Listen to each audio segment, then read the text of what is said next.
Coach Davis, can you hear me okay? Yes, I can. Yes. All right. CL Brown, start us off.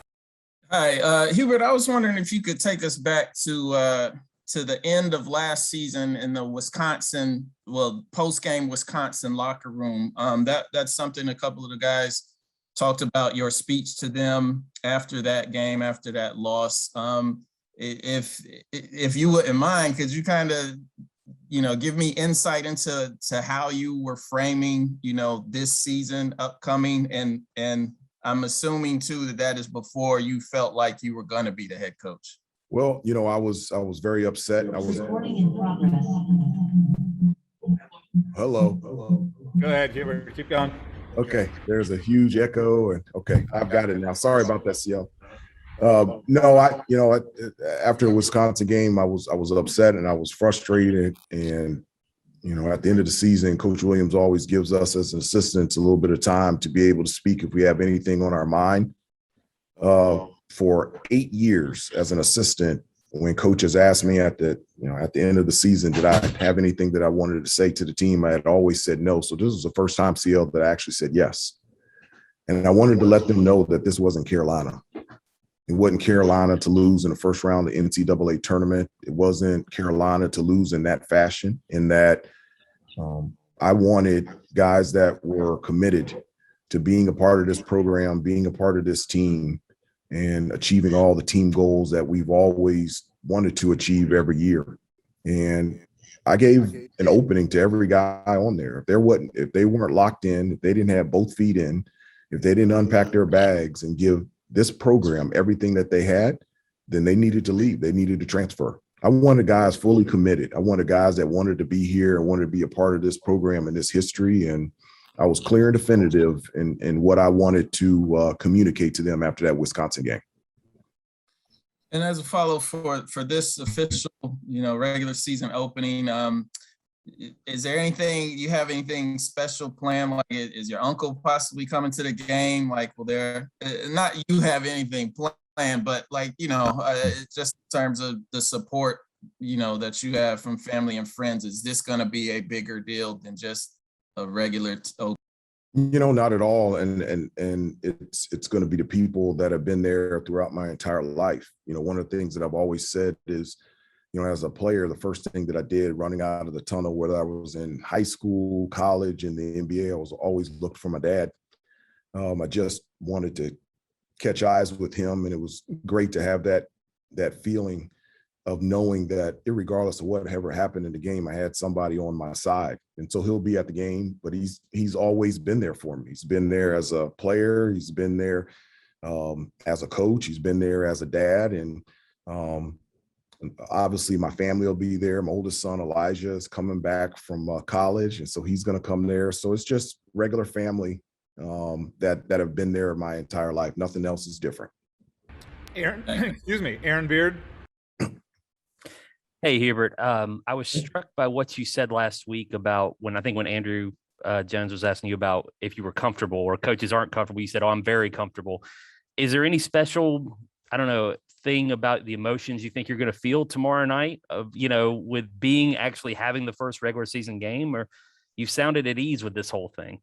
Well, it's funny. A number of people have asked me over the last couple of days, it's just going to be different. This is the first time that you're going to walk through the tunnel in a regular season game as a head coach at the University of North Carolina. And I understand, yes, it is different because it'll be a regular season game. But other than that, it just isn't. And I'm a little, Aaron, a little surprised by the questions from the standpoint of, I've walked through that tunnel a lot, like a lot. And, I played here 4 years. I played in the NBA 12 years, ESPN for 7 months out of the year. I was on national TV pretty much 7 days a week. And I was an assistant here for 9 years. And so from that standpoint of, having the spotlight on you, yes, I have not been there as a head coach, but I've been there before. And so this isn't anything different to me. I'll be walking out there the same way. The emotions and the feeling would be the same way as I have walking through that tunnel the other 2,000 times that I've walked through the tunnel. Thanks, Hubert. Yeah. Greg Barnes. Hey, Hubert, to build on that, you don't think there'll be any kind of transitional period in terms of working with rotations, making calls late in the games? Because you haven't done that in this setting, right?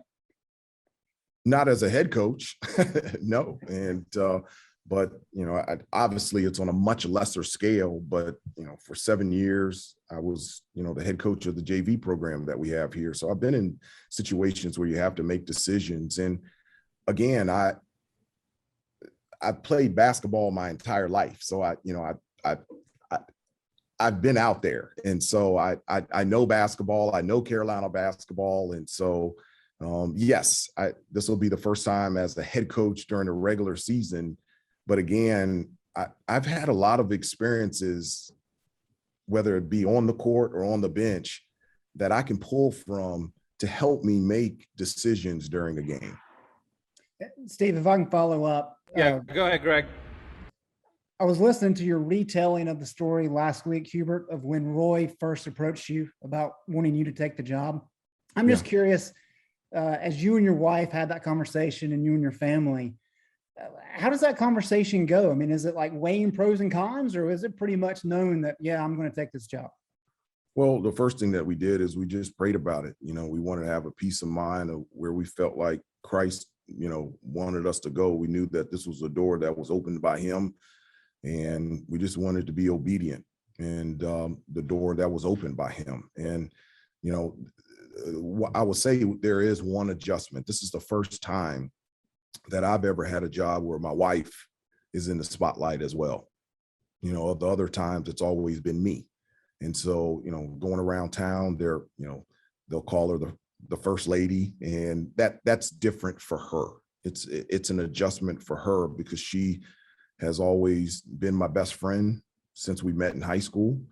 And she's always, in some sense, been in the background, but now she's in the forefront. So it's been a little bit of different experience for her. Thank you.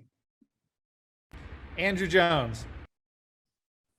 Coach, if you go back 34 years, back to the days when you were catching passes at Lake Braddock and shooting baskets at Lake Braddock, what would 17-year-old Hubert have thought of what you're going to experience here in the next couple of days, that you are actually in a position, a seat that you've revered for your entire life, basically?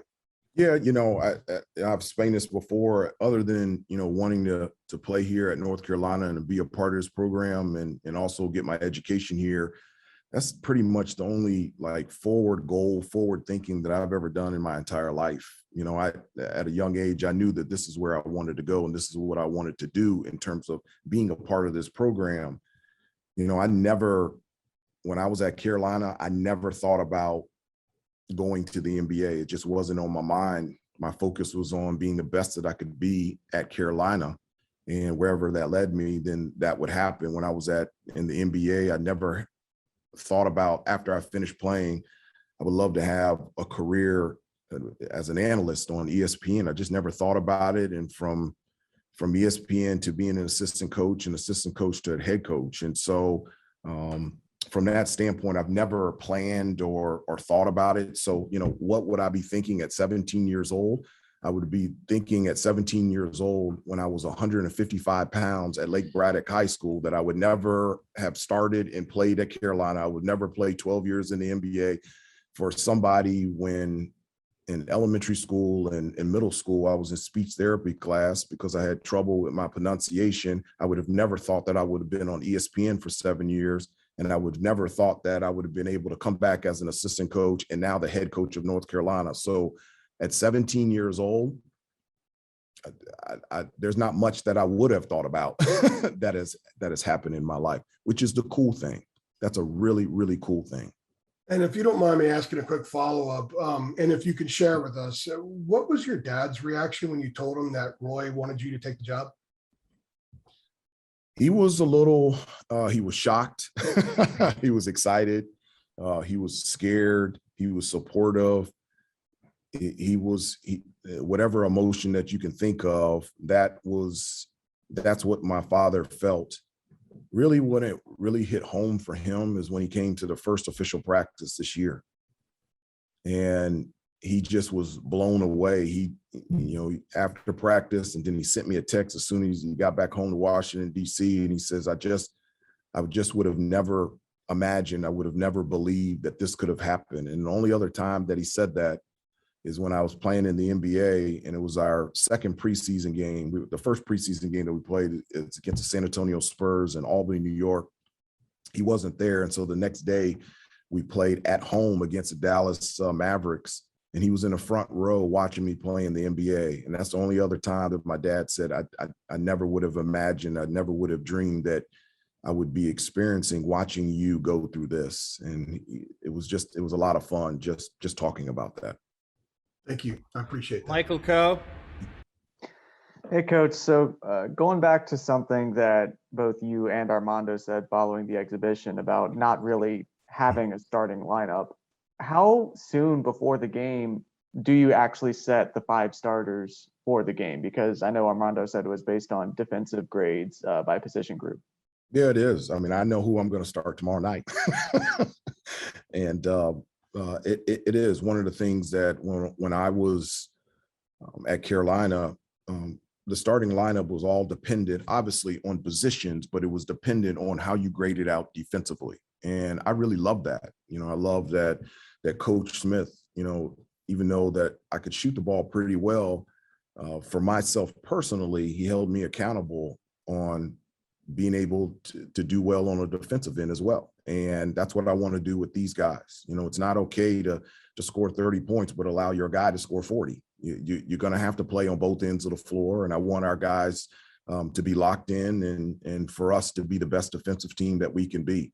And so in order to hold each other accountable, I thought they would bring back the defensive award winners and allow guys to be rewarded for their effort on the defensive end for being allowed to start. And so I'm looking forward to doing that for the remainder of the year. Thank you. Kira. Sorry. Hi, Coach. I just wanted to know, what is your attack plan for Loyola tomorrow? Were there some things that you wanted to harp on for tomorrow's game? And yeah, that's just about it. Oh, no, it's great. No, one of the things that I felt like from the exhibition that I thought we did really well is I thought we were really good defensively, especially in the second half. I think at the beginning of the second half, we had 10 consecutive stops. I mean, that's pretty impressive. And Elizabeth City was very athletic and very good and very prepared. And so I was really happy with it defensively. So going into Loyola, I want us to be really great defensively.